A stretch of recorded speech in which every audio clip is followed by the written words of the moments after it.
سو اپ bringing کا کوئی issue آپ کہہ رہے ہیں؟ اپ برنگنگ سخت ایشوز ہیں, بہت سخت ایشوز ہیں, اور خاص طور پہ پیرنٹس کو اپنے بچوں کو سمجھنا چاہیے. اور پھر اسلام, اگر انشاءاللہ اسلام از دا وے فارورڈ. آپ کا جتنا آپ کے گھر میں دین ہوگا اتنا ہی آپ کی فیملی ہیپی فیملی ہوگی. لیکن وہ فیملی, وہ جو ہیپی فیملی کے لیے جو دین سکھانا ہے وہ بچے دے شوڈ اون اٹ. اس میں ایک اور چیز مجھے ایک اور لگتا ہے کہ جو پیرنٹس ہیں نا جو کہہ رہے ہیں تو سمجھنا اپنے اولاد کو, آئی تھنک ان کے ساتھ ریلیشن شپ صحیح ہونا چاہیے. So the child can come up to you if they are facing an issue in university اور کالج, تو بچہ خود آ کے کلیئرلی پوچھے ماں باپ سے کہ یار مجھے بیٹی ماں سے آگے پوچھ سکتی ہے, بیٹا باپ سے آگے پوچھے.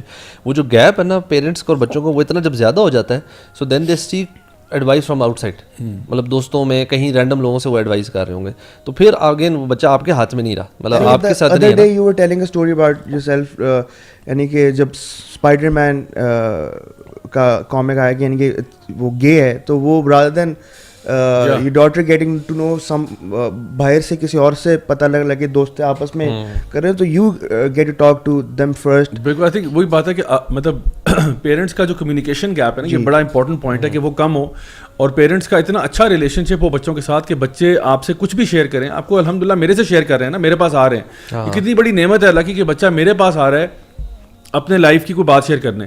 کیونکہ ورنہ جب آپ کا وہ ڈسٹینس کریٹ ہوتا ہے نا, پھر یہ ہوتا ہے کہ آپ کہتے ہو یار میں کسی کو بتا دوں گا, ماں باپ کو نہیں بتانا, کیونکہ ماں باپ بچہ سمجھتے ہیں دے اوور ریئیکٹ. میں کچھ بھی کہوں گا نا, they will overreact and they will just blow things out of proportion and I key not share anything with them. So I think that's one problem. On the other side میں parents کے defence میں یہ کہوں گا کہ دیکھو parents جو ہے نا وہ ہمیشہ بچوں کے لیے اچھا ہی چاہتے ہیں, یہ میں ایک اسٹیٹمنٹ دے رہا ہوں.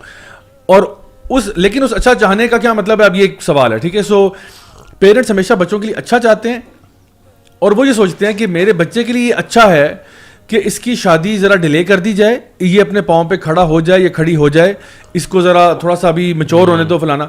اچھا ایک حد تک تو میں اسے اگری بھی کرتا ہوں, ہونا چاہیے آپ کو بچے کی میچورٹی بھی دیکھنی چاہیے کہ کیا وہ ریڈی بھی ہے میرج کے لیے یا نہیں.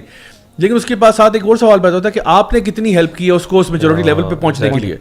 اور پھر یہ کہ you have to also understand کہ the children right now are living in times of great fitna, ٹھیک ہے. اور یہاں پہ جو اس وقت جو دور ہے سوشل میڈیا کا, جہاں پہ اتنا زیادہ ایکسپوجر ہے اس کانٹینٹ کا اور اس لائف اسٹائل کا, اور ہم نے جس طرح سے اپنے بچوں کو یونیورسٹیوں میں بھیج دیا ہے, they are going to suffer a lot. And if you don't give them halal alternatives soon, اللہ معاف کرے وہ کسی بہت برے کام کی طرف جا سکتے ہیں, اور وہ کسی کبیرہ گناہ کی طرف جا سکتے ہیں, اور اس کا پھر جو ہے نا بلیم آپ کے سر پہ بھی جائے گا, کیونکہ آپ نے وہ انوائرمنٹ کریٹ نہیں کیا, وہ تربیت نہیں کی, بچوں کو سمجھایا نہیں اس طریقے سے. اور وہی بات ہے کہ you send them into the lion's den without giving them any preparation whatsoever how to negotiate these difficult times.